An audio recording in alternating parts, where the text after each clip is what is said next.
শ্রী অযোধ্যা ধামে শ্রীরাম জন্মভূমির কাছেই রয়েছে শ্রী বশিষ্ঠ ঋষির আশ্রম এবং এখানেই রয়েছে শ্রী বশিষ্ঠ কুণ্ড। এই কুণ্ডে বর্তমানে প্রবেশ করা তো সম্ভব নয়, তবে এই বশিষ্ঠ মহর্ষির আশ্রমটি আমরা দর্শন করতে পারি, যেখানে এখন মন্দির রয়েছে। ব্রহ্মার পুত্র বশিষ্ঠ, যার শক্তি এবং পত্নী দেবী অরুন্ধতী মহাসতী। এই আশ্রমেই শ্রীরাম, শ্রী লক্ষ্মণ, শ্রী ভরত এবং শ্রী শত্রুঘ্ন এই চার ভাই তাদের বাল্যকালের পড়াশোনা অধ্যয়নের সময় কাটিয়েছেন।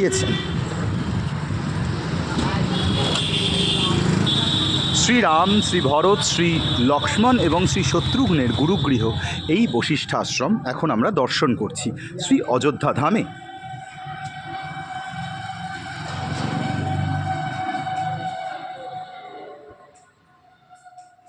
এখানে সামনে দর্শন করা যাচ্ছে ব্রহ্মর্ষি মহামুনি বশিষ্ঠ চার ভ্রাতাকে সঙ্গে নিয়ে বসে রয়েছেন। চার ভ্রাতা মানে শ্রীরাম আদি চার দশরথ নন্দন।